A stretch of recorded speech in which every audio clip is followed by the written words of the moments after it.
Welcome back to Marvel Maniac and MCU After Show. This is your host, Eric Cicada, aka Mr. Honest.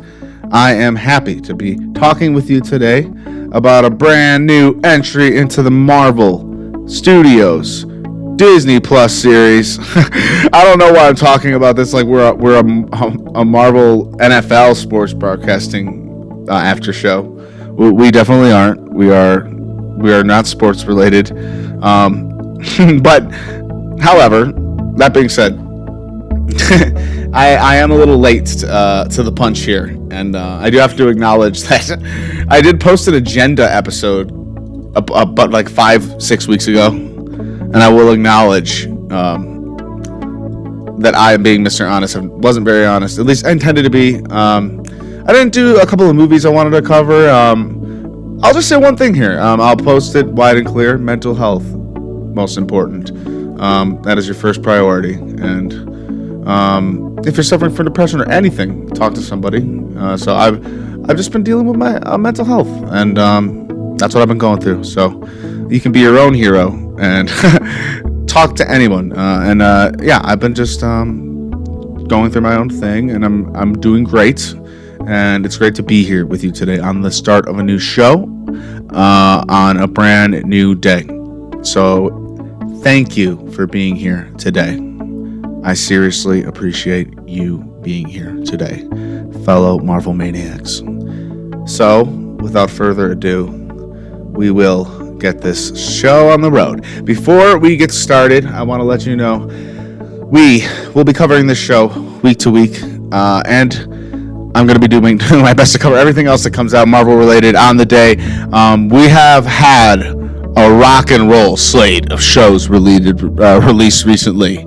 I mean, when I say rock and roll, I mean rock and roll. So first off, we have Spider-Man No Way Home on December 17th, less than a month away. I didn't need to tell you that. You saw the new trailer. You know Doc Ock's coming back. You know Willie Dafoe's on his way out of the multiverse. I want to do everything I can to watch all those and review all those on this podcast right before. I can't tell you we will.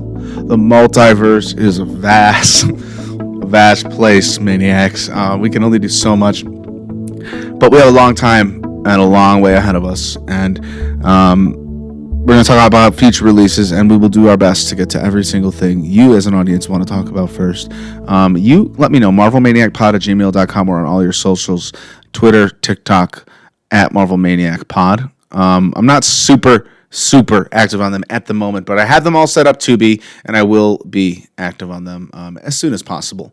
I know that's not the best thing to hear, but it's dearly what I plan to do. And okay, so we have Miss Marvel coming out in summer 2022. Summer 2022 is when we have the next Miss Marvel, the TV show. That's when that's what we have the ETA date for the next show currently. So we're gonna have a little bit of downtime after Spidey, I believe. Doctor Strange 2 has been moved to 5/6/22. Thor 4, 7/8/22. Black Panther 2, 11/11/22. The Marvels, 2/17/23. So 2022 is going to be an active year yet again for our superhero movies. We aren't going to take a break.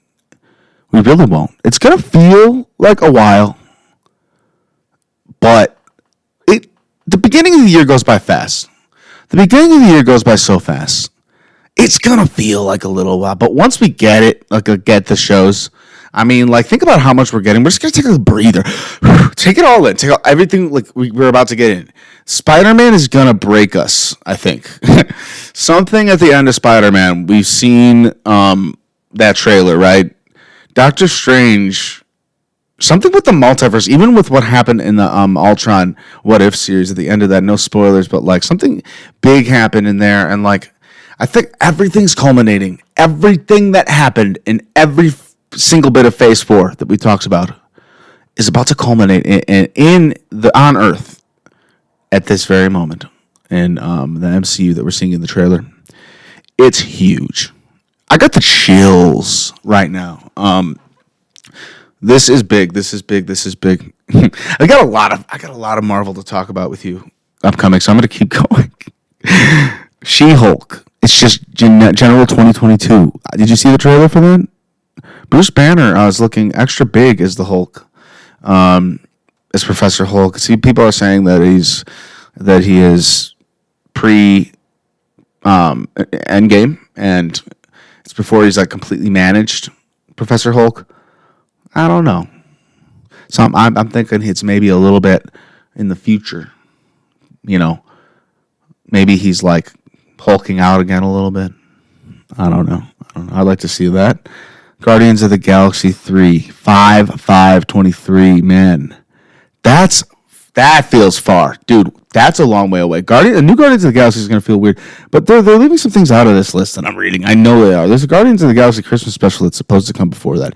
Ant-Man 3, 7/8/23. That's the quantum verse. I'm reading a site called Tom's Guide. Tom, you're leaving like titles of these movies out, like it's the quantum realm, something like that, right?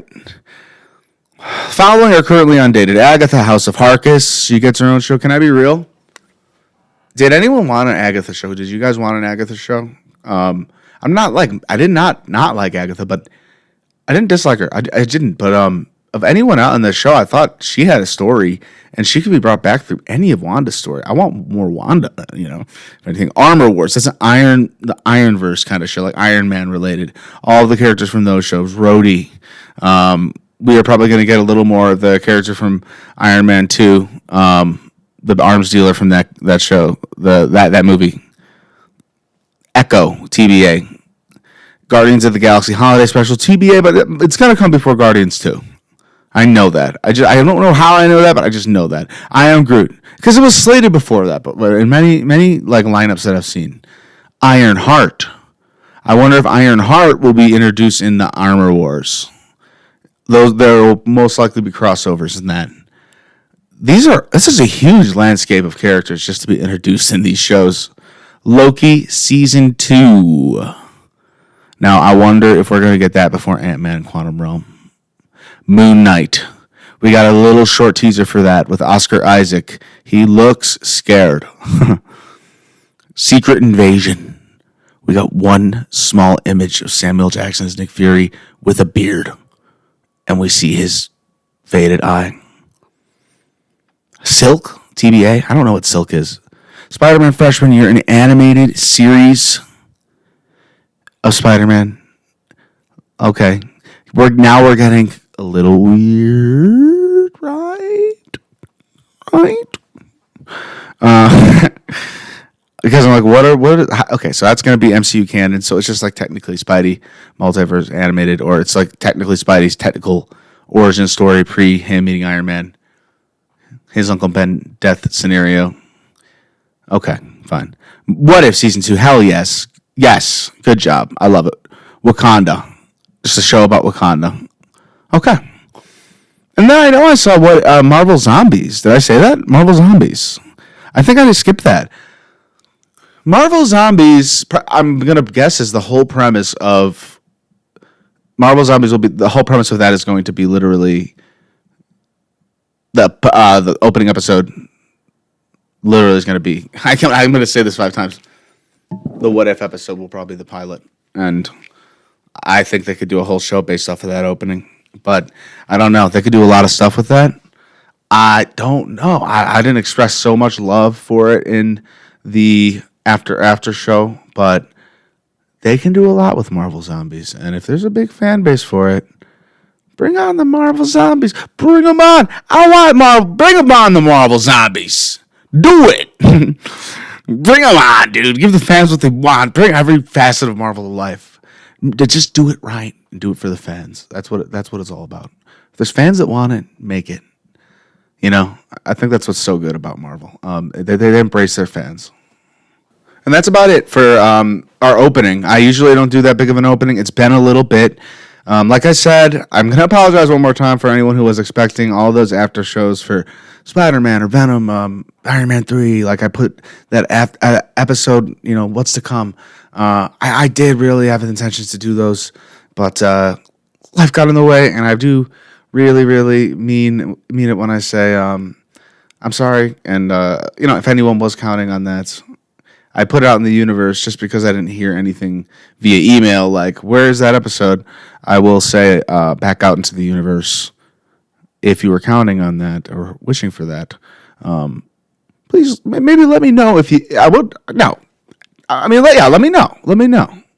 I'll put a little more effort into getting that one out there for you. I will. I'd be happy to. It'll give me momentum to do it. That's all I'm saying. Because you're a little darker in the night than you know. That's all I'll say. And I'll leave it at that. My kind listeners. I know you listeners are out there though. I see the analytics, and I thank you very much. I don't know what I'm doing. Let's start this freaking episode. Hawkeye. I like this episode. Okay, so I usually do my episodes reactionary, the last few, about like maybe, I don't know, 8, 9 episodes. I can't count. Where I'm watching it and I'm reacting. I'm reacting. I like that. I've been having a lot of fun with that. But this episode, I'm doing the way I did the first Marvel Maniac, off the cuff, doing it based off of notes that I took while watching the episode. This is specifically today because I couldn't get into my account, my Disney Plus account on my computer. However, ironically similar to WandaVision, the first episodes, they came out 2 in the same night. Just like Hawkeye. They didn't do this for any other Disney Plus series. Just WandaVision and now Hawkeye. The only difference is the length in episodes, and the length in my episode already. We are about almost 5 minutes to the end of the WandaVision episode. I'm a ranter now. I talk too much. There's also a lot more on the table now, though. Let's be real. We have like a ton of stuff happening in Marvel. We are in the midst of Marvel Mania. I made Marvel Maniac at the literal beginning of the Marvel. I don't know what I'm talking about. Let's just freaking start this episode. Like 2 episodes in one night. This is big. I'm gonna do my best to get the second one out as fast as possible. That's all I'll say. This is the first episode. I'm glad to have you here. My reaction second episode will be out ASAP. And I hope you like the new artwork. MJ and Spidey, a little feature for them. They are a big part of this season of Hawkeye, so we have to have them on the cover. I maybe should have made them a little bit bigger. Spidey and MJ just skydived.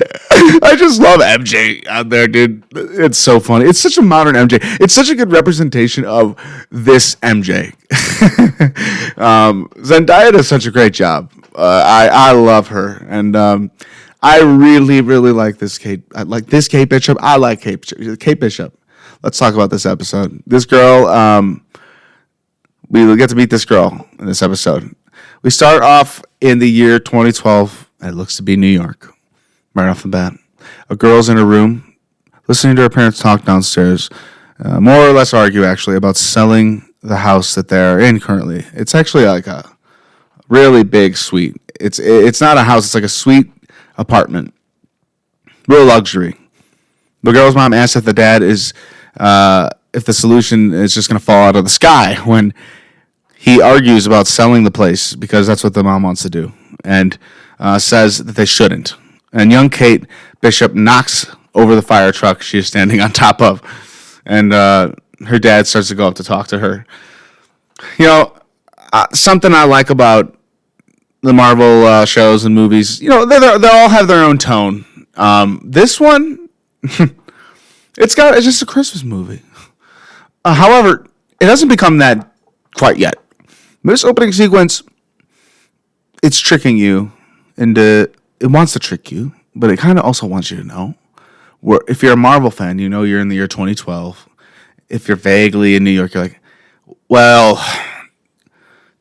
we know we're not in a good time. Like, we know, like, this is definitely the year that Chitauri invaded New York and bad things happen, But, like, also, this is like a girl dealing with her family, and they get us comfortable, and okay, we're just getting to meet a young Kate Bishop.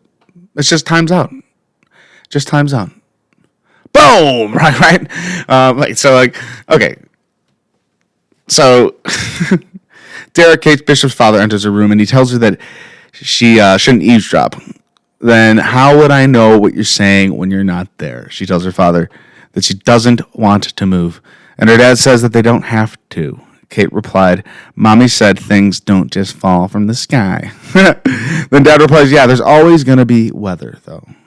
Ironic. Things don't just fall from the sky. Mommy is not seeing things clearly. And I'm wondering if that's some foreshadowing for the series.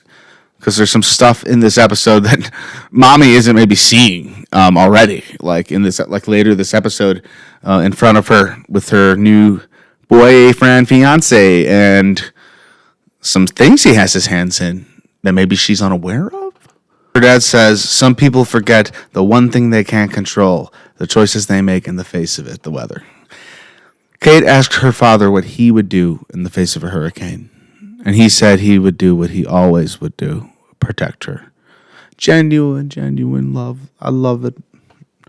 Great actors. That Marvel always chooses great actors. I don't know if it's just Marvel. With if it's the same casting department, I should read the credits maybe, right? He tells her to go downstairs and have some lunch with her mom. So she goes downstairs, She's going to have some lunch with her mom. We cut about to the end of lunch with her mom. They're finishing eating lunch. Eleanor, Kate's mom, says... so moms can be pretty funny too. She bumps a piece of food up with her fork and catches it in her mouth, and it makes Kate laugh. And she's like, "Go upstairs and get some checkers. Let's turn the mood around." So it's actually like, okay, family moments. This might happen for Kate. Might happen for Kate. Where's this going though? At the same time, like, well, what's gonna happen here? Like, what's going on with this house? And what's going on with Kate's mom? Okay, Kate goes upstairs and immediately the explosions. I'm like, okay, this is 2012 Battle of New York. This doesn't take long. This actually doesn't really take long. I realized my notes were a little extensive at first, but I was really happy that we had a new show, and this is really good. This is really good. The second she gets up, a dark shape passes her window, and the scene is amazing. Where pretty much the attack on New York is happening on this very day outside her window. The Chitauri start passing by, and shadows very slowly turns out to be faster and faster. Like one passes, two passes, three passes, and then she goes downstairs and she's like, Mom, where are you? Mom, Dad, Mom. She's freaking out. Why wouldn't you? I mean, this is such a good perspective of that day, like from a citizen's perspective that you've never seen. Like, I love this. I freaking love that.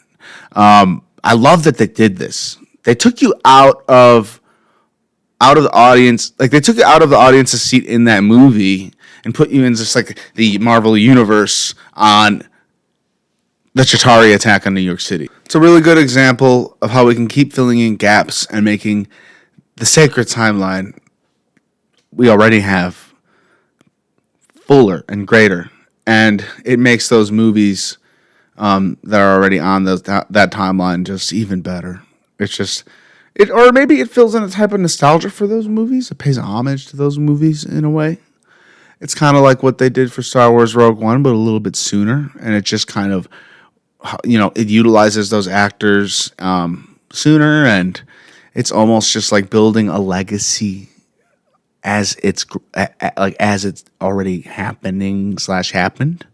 So they're putting strokes upon the painting and new strokes of paint upon the painting. Just as the first layer of paint was settling, the Avengers, whoosh, Age of Ultron, whoosh, people were like, I don't like that one so much, whoosh, Avengers Infinity War. And they're like, that one made even Avengers Age of Ultron better, and it's sitting on the page and painting like with Avengers Infinity War like sprawled out over it, like covering it and making it look so good. I can't even do it. It's so true. Dude, you can't even deny it. And like all the other movies surrounded in this big painting. I can't even tell you though, Avengers Age of Ultron wasn't praised when it came out. Marvel fans were a little hard on it. And I think now Avengers Age of Ultron is totally respected more, like as the movie it is. Like because what they did was like a kind of Thor Dark World, which it still gets harped on because it is kind of deservedly not the greatest movie and gets ragged on. Like my aunt watched it recently and she was like, that one wasn't my favorite. And like, it's like, that's okay. You know, like it's genuinely a little bit of a drag, you know, and that's okay. Like I get that, but Age of Ultron was a good movie. You know, there could have been something different, but in the context of all the movies, man, that's a good movie. And I just love how the other movies bring out greatness in each other. That's a great series. There could be better things. There always could be better things. Perfection isn't beautiful, though, right? Nothing perfect is beautiful. Isn't there something said like that by a Vision or something? Somebody get me that quote, please. I'm not perfect. I'm not perfect. I can't think of it right now. Kate walks downstairs and gets blasted back and covered in smoke for a moment. And we see what's in front of her. The camera pans around and the giant holes in her window. It's not even a hole in her window. It's a giant hole in like the corner of her home. It's really not a window. It's a hole in the corner of her home. And outside, the Battle of New York is raging forward. Like, a very clear view of this. I wonder what you'd see if you slowed this down, really, frame for frame, and how much it will actually match up with the movie. We don't see any Avengers fighting specifically from what I saw yet, you know. But we get one Chitauri coming to, like, we see Chitauri's passing. We see Stark Tower, you know. We get that. And then a Chitauri come directly at Kate until it gets taken out by an arrow. It looks like an inflammatory arrow. I really think that they're like going back and like doing some cool shit with his arrows for the series. Like I don't think he had like all these cool arrows like back in Avengers. Like I know we had some arrows like that did some stuff, but like I don't think he had that like explodey arrow. I don't know though. I might be wrong. I seriously might be wrong. Like I literally watched Avengers on this podcast, and I would have narrated the word Hawkeye used the explodey arrow on the Chitauri, and he went down the aisle of roads and used more explodey arrows. Like I would have said that, and I literally on the same podcast said he doesn't use the explodey arrows before. Like I'm a very forgetful person. Anyway, Kate looks very scared because the Chitauri is coming directly at her until it gets taken out by the arrow, this exploding arrow. She looks astonished and inspired and amazed. She does. And it literally is a great, I never seen a scene shot so great. You want to know why? Because this is an iconic scene already. Because Hawkeye is doing work up on that roof, taking out Chitauri down to his last arrow. We know this. This is that part of Avengers. If you don't know this, this is the exact part of Avengers. I don't know if you can go back and see that part where Kate is coming. Like if he aims it at that exact building, like dude, like he's actually taking out those Chitauri at that moment, and it's the part where he jumps off the building with his last arrow and makes it a grapple arrow. How badass is that? And she gets a faraway view from it. And she sees him, and he saves her life. Wow. That is something amazing. Hawkeye, she's going to be the next Hawkeye by being inspired by his actions in the first Avengers movie. This is the part, this is just the part where I love this show. Oh, and it's in the first opening sequence. This is a great Marvel show. This is the type of show that Hawkeye deserves. Kate finds her mom and tells her that they have to go. Her mom tells her that, and she carries her off. And Kate is asking, where's her dad? Where's daddy? You know, where is she? Obviously, she wants her dad.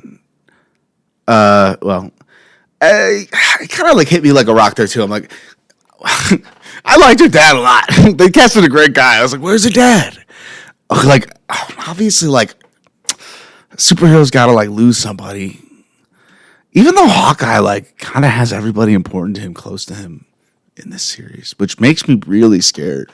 So we cut to Kate at her father's funeral with her mom, and Eleanor, Kate's mom, tells her that she's a luckiest woman in the world because she has the greatest little girl in the world. And who is that?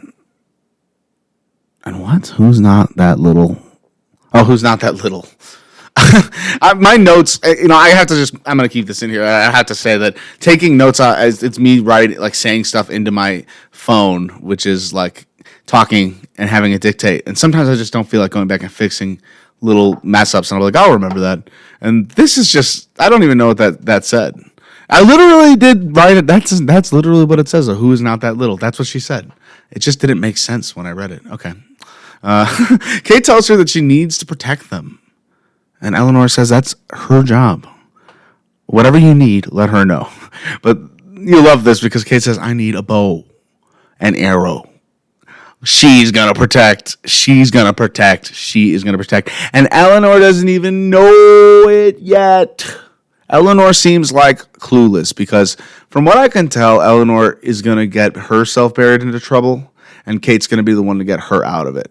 Like Eleanor, I think, has gotten herself into some deep stuff from what I could tell this episode. And Eleanor doesn't even know. From what I can tell, I don't know. The guy that she's with seems like he's a dirty dog. that smile is deceitful. And nobody carries a rose in their mouth like that if you're not like, there's not something up with you. I don't know. Maybe. But to Kate, now being grown up, her and her friends are having an argument how this giant bell can be rung. And she has her bow and arrow, and she has, it's Christmas time, by the way. It's Christmas time, yay. It's a Christmas show. It's Christmas time in real life soon. Yay, Christmas time. Happy Thanksgiving, everyone, by the way. It's Thanksgiving time. We're coming up on the year anniversary of our show. Would you believe that? And WandaVision. Oh my gosh. So Kate goes up to the roof of this building and puts a tennis ball on an arrow. And she shoots the ball with the bell on it. The bell. She shoots the bell with the arrow and ball, and it doesn't ring. So she shoots something. So she gets another one, and she puts a metal thing on it. Some sort of metal attachment to the front of it. It's a contraption. To get it to ring, and it gets like on the line that's holding the bell or something. It starts spinning around and it rings the bell. Rings it, then rings it again, rings it again, rings it again, rings it again. It keeps going and going and going and going, and it's uncomfortable to watch. It is because it's like it's that feeling of like something happening. That like a sports game or like I don't know. I'm trying to relate to you sports people clearly, or something you're just watching slip away from you. This is the megatonth level. It's the worst, and it breaks on her and in front of her, and she gets caught. She gets completely caught. It's actually like visibly understandable how obvious it was that it was her. Like there's no denying it was her. Like the guard walks out. The thing is collapsed. She has a bow and arrow in her hand, and there's no other way to explain it. Like. It's clearly her. Like the way she looks, the look on her face. Like I'm like, oh no, Kate, what have you done? What have you done? Friends completely abandoned her, but like, wouldn't you too? I don't think even Kate would want her friends to stay, right? So we finally get to Clint, and he is at a Steve Rogers musical. Steve Rogers the musical. This is really good. No, it's not. That's not good, and it's not meant to be good. Like it's hilariously bad.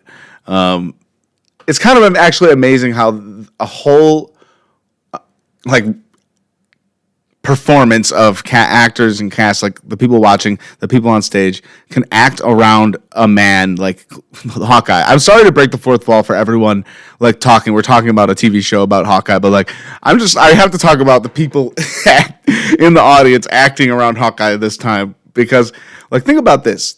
All these people are just here to pretend to watch a musical. And then all the people learning the musical number, it's so bad. And, like, it's meant to be bad. Do they tell? But do they know that? Like, do the people making the show Hawkeye, are they asked, are they, like, making...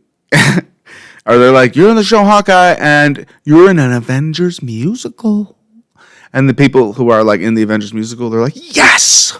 And like, and then like the people like teaching them the dance moves, they're like teaching them the dance moves. And like, are these people aware that they are in an Avengers musical that's going to be patronized directly on the show.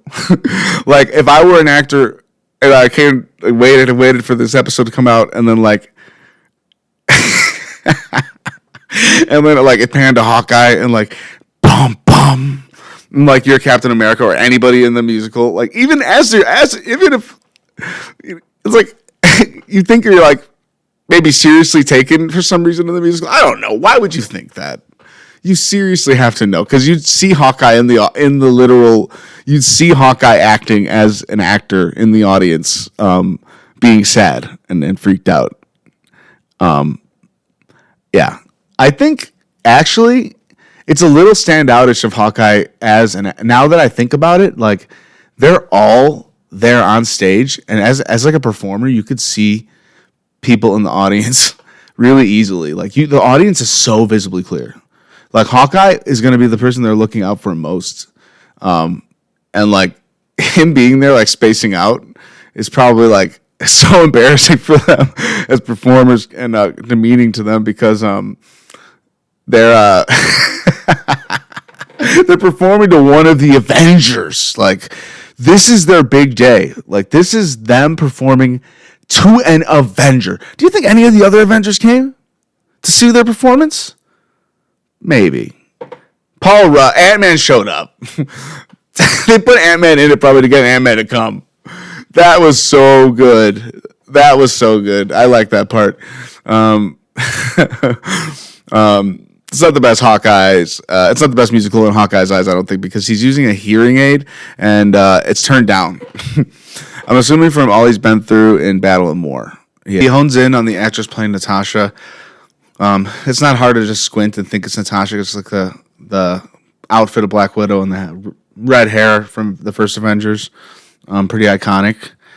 His daughter asked him if he turned his hearing aid off again, and he said he doesn't need to hear it because he was there. And you know who wasn't there? That guy, Ant-Man. And it just cuts to this funny guy who's playing Ant-Man who looks nothing like him, but it's just so funny, like the idea that he's saying that about Ant-Man. I don't know. It's very funny. The shot, the reaction, the cutting. It's very good. There's a Hulk smash moment in the musical. It's great. Grade 5.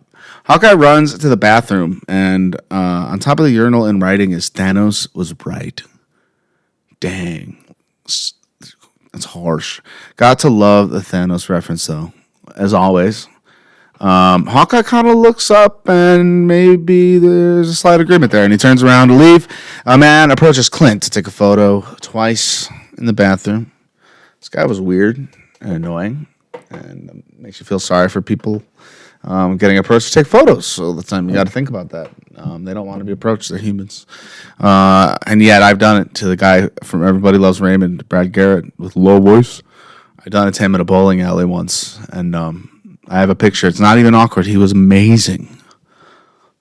But I did it because I wasn't aware. I wonder if this guy wasn't aware. I have a feeling this guy, I don't know. There was a very distinct scene with this guy. I think this guy might come back into play. This guy in the bathroom, weirdly, like, I thought Clint was going to lose his temper and hurt him or something, you know? But maybe, like, this guy has something to do with the bigger picture of the show. Or you know what? Maybe at the end of the show or something, like, Clint's going to embrace the fact that he was Hawkeye. And he's not going to be Hawkeye anymore. But he will embrace it and take a picture because he's going to be proud of who he was. And he will take a picture with that guy. Maybe that will be it. That's my guess. That's my analysis. Why would they show that moment in the bathroom? You know, that was just a weird moment to show. If anything, or that guy has some like weird involvement with the crime we're about to see.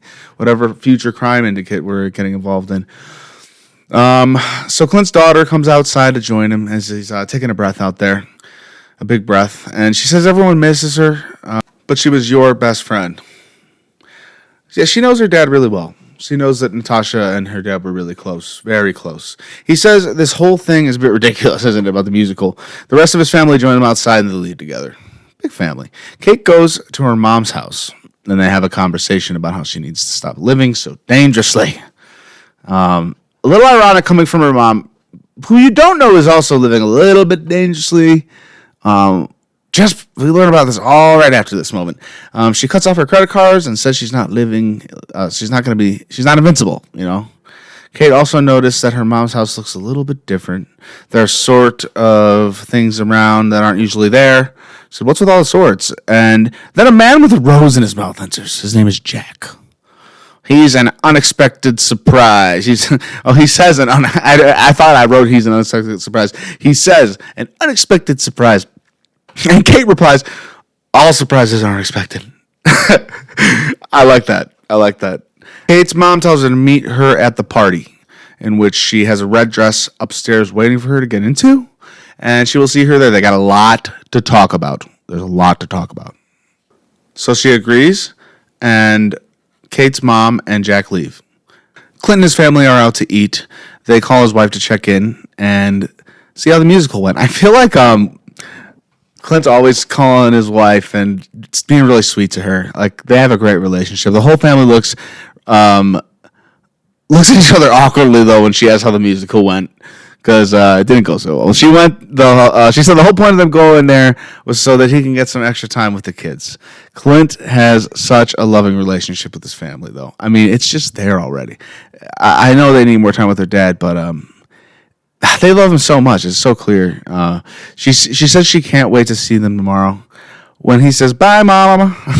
It reminds me of how he says it in Endgame. Because I've seen the beginning of that movie a lot, ironically. I've thrown that one on. And he says, we'll take two of them, Mama. Thank you, Mama. He says that so specifically like that. I like that continuity in the character. It's a small thing. I don't know if Jeremy Renner just says it like that. Tiny little things are really nice. Even if he doesn't, if he does, or whatever. It's just great. I don't care if he does it on purpose or not. I like it. Clint says it's 6 days until Christmas, note it. And we're going to fill it with a lot of Christmas activities, room activities, movies, marathons, ugly sweaters, decorate the tree. There's 1,000 things to do. So it's going to be an amazing Christmas. And he tells them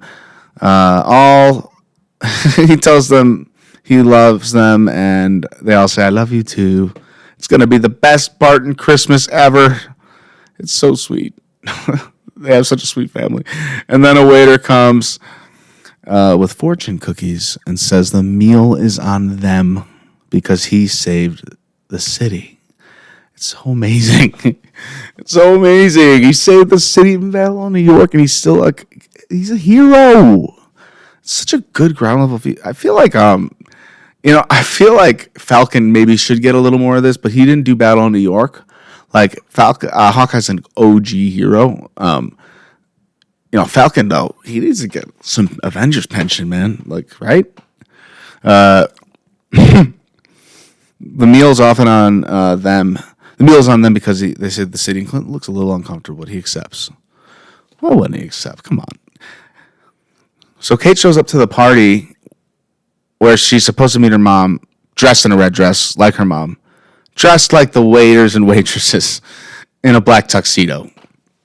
A man named Armand approaches her immediately and knows who she is. He immediately knows who she is. Like, I'm going to be saying his name quite a lot because I like his name. And he's quite a big player in the short time we know him.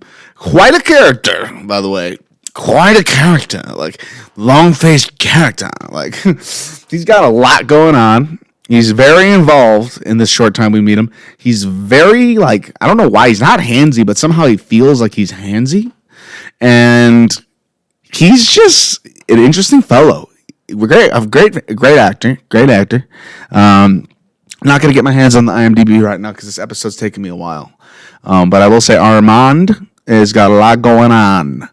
I don't know if she was planning on being undercover immediately, but the whole night, but she just gives up immediately because he knows exactly who she is. Like, he calls her right out, and it goes to show that this guy's pretty fucking smart. He immediately also lets known that her mom is engaged to Jack, and she's very surprised by this. She does not know this. Neither do we. She approaches her mom and Jack emotionally and asks her mom if she's engaged. Her mom says yes, and she kind of, knocks that off her shoulder. not really making a big deal about it, and asks if she could just be happy for her. Kate asks if she can go outside and get some air, and her mom tells her to come back in when she does. Kind of mirroring moments there. Kate getting some air, Clint getting some air. Most likely on purpose. Slight mirroring moments, different things happening, but they're both having their own stories leading up to one another meeting. When Kate goes outside to get the air, she immediately comes face to face with a one-eyed golden retriever. Aw, little buddy. Don't you dare run away. And he runs away. A car beeps and scares him off. No. No. Kate goes back inside and walks down the corridor and hears Eleanor and Armand talking in an office.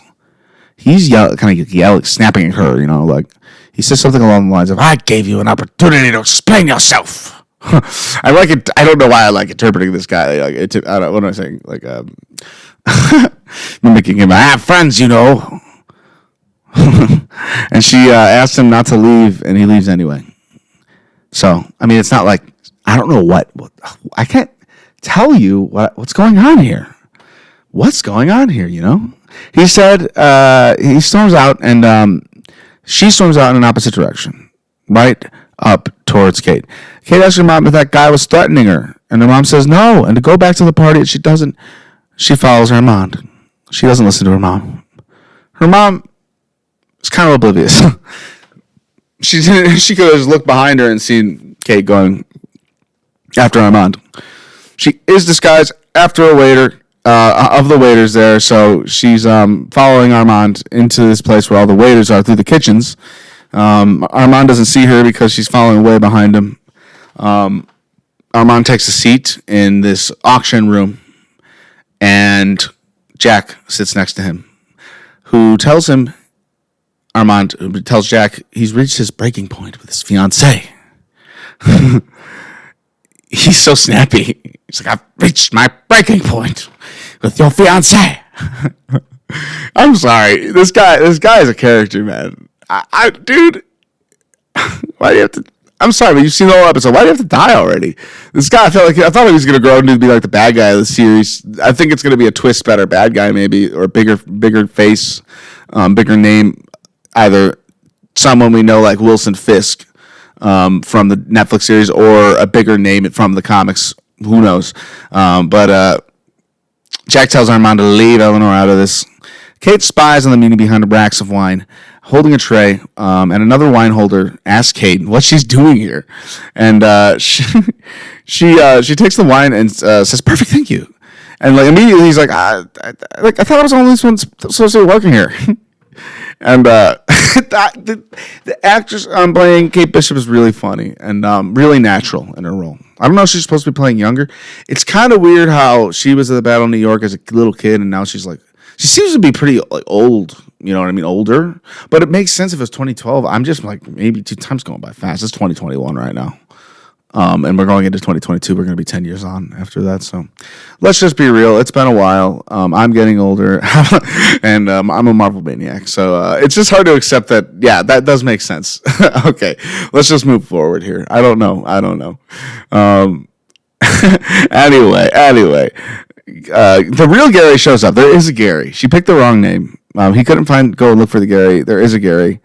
I bet I don't know. I don't want to dig into this, but I think that guy maybe just made up that he was Gary because he knew that she wasn't supposed to be there. I don't know. I think we're not supposed to look so far into it, and that maybe his actual name was Gary. Well, she's like, you don't know my. See, the point is, you don't even know my name. I quit. And he's like, you can't quit, and she runs away, and it gives her enough time because he's like, what? And it's so funny, and he searches the wine cellar for her, and she's hiding. At first, she's just hiding. Next up at the auction are Ronin's blades. The first thing was like a dinosaur thing. It wasn't a big deal. It wasn't like an MCU thing. I'm like, oh, this is just a regular auction. I'm kind of cool of them, kind of forward-minded of them to be in the MCU and not do an MCU auction, underground dinosaur auction. Deep. They're just taking a step away from the main stuff they could be. No, Ronin swords. I'm like, oh, that makes sense. It's like, from the Avengers compound.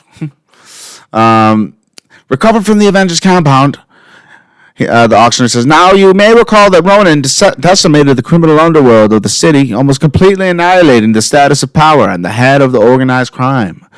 The Ronin, he says, brought a brutal form of justice to his victims, and his identity continues to be a mystery to this very day." Dang. Like more weight to that. And it kind of like, the bidding starts at 200,000. Okay. It kind of like really draws a really big line and makes you remember. And it does it with Hawkeye too. I mean, when he sees those flashbacks in a little bit, it's a big line between that hero we see in the beginning and that guy who slays the criminal underlords. Because the first guy is saving the world, and the second guy is seeking vengeance. For very different reasons. And he's going very hard on people. And he has a lot of PTSD from this. Like he pretty much was acting as if he didn't care if he died for 5 years, going at these people, and this is why they're so afraid of him. They're so afraid of him. He took out everybody in those 5 years of the snap. He was probably one of the most active superheroes, aka he was pretty much like the Punisher or one of those dark, gritty superheroes. He was an R-rated superhero the time of the snap. And did you see how hopeless he was when Nat found him? That moment, "Don't give me hope, don't do that. Don't give me hope." It's so iconic. Just think how broken he was. It was so beautiful when he was reunited with his family in Endgame. It was such a great moment. So the bidding starts at $200,000, and Armand and Jack start bidding against each other for it. Armand wins with the bid. Next up, Jack looks disappointed, obviously, is Ronan's suit. So we got the swords and the suit. But before bidding can actually start, a giant hole is blown through the wall. Everyone is knocked on the floor in the front few rows, including Armand. I just like the name Armand. I'll say it again. I like the name. Jack finds the Ronin sword on the ground, snitches it up for himself. It kind of reminds me of when John Walker found the super soldier serum and just snapped it in his pocket. Just like sneaky little fingers at an opportunity moment, Masked men start entering the building, and one guy says, "We got 90 seconds, find the watch. Everything else is secondary." The watch. Okay. So Kate notices the Ronin suit just lying out on the ground in front of her. It kind of rolls out of a bag. And I mean, obviously she's going to put it on. She doesn't know that it's Hawkeye, though. It's just that's the connection. There's connections to her and Hawkeye. And there's her being Hawkeye and becoming Hawkeye. It's amazing because she doesn't even have any idea. She has no idea that he's Ronin. The masked men led Jack and Armand outside as hostages with other hostages, and it looks like it's outside, but then it looks like it's inside. I don't know. And Armand's like, "Do you know who I am?" The masked man points guns even closer with crazy eyes, man. At which point Kate jumps at them in the Ronin suit and kicks the guns out of his hand. Kate and the thugs have wine bottle fights. The wine is used effectively by Kate. The thugs are kind of freaked out because they are very afraid of Ronin, and his reputation precedes him. Kate holds a bottle, and smacks a thug with it. She's doing a lot of that. One of the bottles smashes by a bullet as she's holding it up, about to throw it. Some great cinematics here. Kate jumps on top of a pipe and wraps her legs around one of the enemy's necks, knocks him to the ground, and another guy picks her up off the ground. And when he does, he just sees that it's Ronin. He says, "Ronin?" And she uses that one little moment to knock him back. She then proceeds to have a really intense fight with the same dude in the trench coat. He has a big trench coat. And he gets a lot of kicks in at her, but and she gets a lot of kicks right back at him too. She does know martial arts because we do see earlier in the show. I didn't mention it right down, but she gives a martial arts trophy Not trophy, medal to her mom. She's a fighter. This girl is a fighter. She does this move where she yanks him around the neck to the floor, which is really great, which gives her time. But then she's caught in between two of them, two guys. So she flips a bottle off the floor into one of their faces.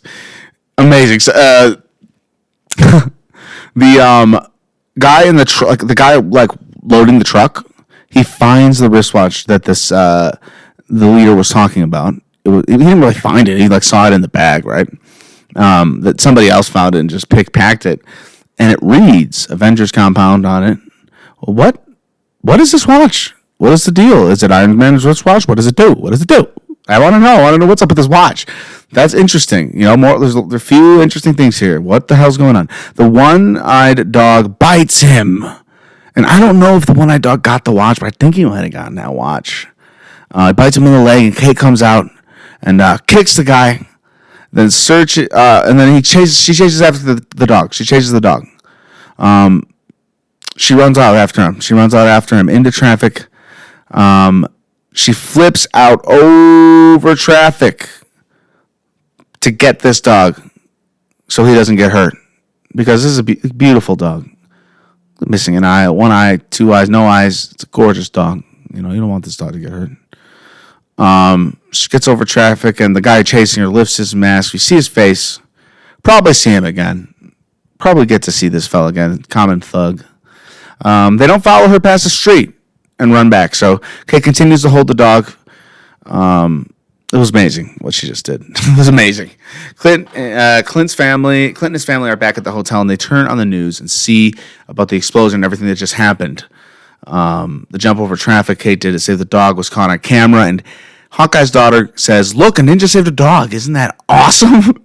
That's awesome. That is awesome. That's so funny. She's wearing the Ronin outfit, and we see flashbacks literally to Avengers Endgame of when Nat came to find Clint and recruit him when he was Ronin. So Kate leaves the dog at an apartment that I would just assume is hers, and he gives it a slice of pizza. Okay, at least she's feeding it something. The dog is a pizza eater now. At least it's eating. She goes back to her house as Ronin. She goes back as Ronin, and I see what's going on. Like, not her apartment that she just left, like her mom's house, I guess. And I guess like to see what's going on. That's what I wrote. There's something really off because it's really quiet, and she picks up some candy, and like it's just she looks at it, it's like, what's up with this candy? Something off here, and she sees Armand dead, just straight up dead. I can't believe it. Armand dead. What? Why? Why Armand? Why now? I wasn't ready for this. I wasn't ready for this. I genuinely had interest in this character, so she pushes his shoulder up and looks at his face, which to immediately I'm like, why are you implicating yourself so close to this man? Her mom walks in and she gets away just in time to not being looked like she just murdered this guy. As she's running away, freaked out and panicked, her mom is screaming at the sight, pretty genuinely, if you ask me, as if she had nothing to do with this. So, question mark, she could have, and just like someone who's staging a murder or is planning to murder someone, maybe will have to, like maybe she's pretending to walk in and see it for the first time. I don't know. Kate gets surrounded by many thugs in the streets. These are all dudes looking to get revenge on Ronin. They are, in my opinion, they're thugs from the Spider-Man game for PS4, PS5. Like, they're just generic New York thugs in tracksuits. There are so many of them, and she's getting a lot of hits in with them for sure, but they're like ganging up on her, and she's actually getting away. Like, she gets in a car, but she doesn't have a way to get the car started, and they're slamming on the windows. They break a window. She doesn't know what to do. It's not looking good for her. Just when it's looking the worst for her, the best person that could show up possible does, and takes out all three thugs in a matter of moments. Who could it be? It seemed to be like a whip, by the way. With a whip, it seemed like. It was amazing. And he brings Kate out of the car into an alley, rips off her mask, and he says, well, he doesn't say anything. He seems disappointed. It's not that it's because she's a girl, but it's like maybe because she's a younger human being and not like a human who like a thug who he needs to like take care of. Like it's a human being who he needs to like take care of. Like she's a good person.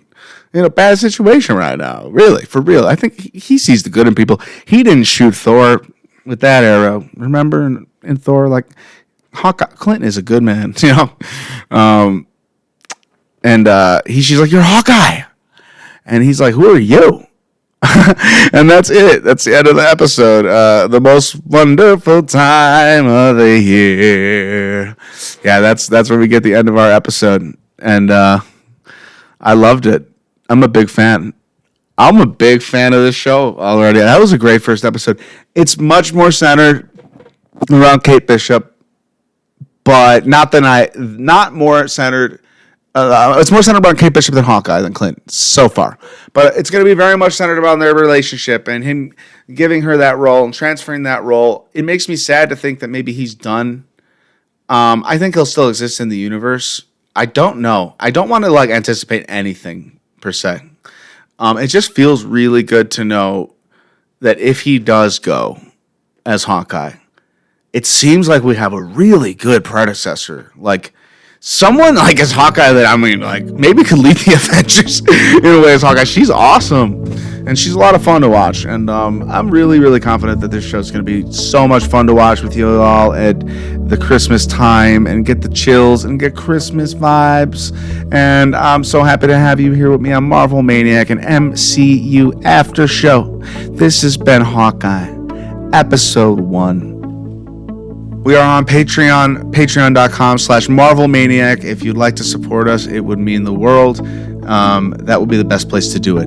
We have a little sticker we give out, and we put bonus content up as often as possible.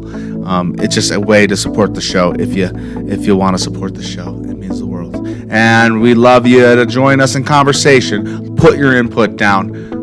MarvelManiacPod@gmail.com. MarvelManiacPod on Twitter, Instagram, TikTok, and leave a review on the show. It goes the longest way. Leave a review and we'll feature it on the show.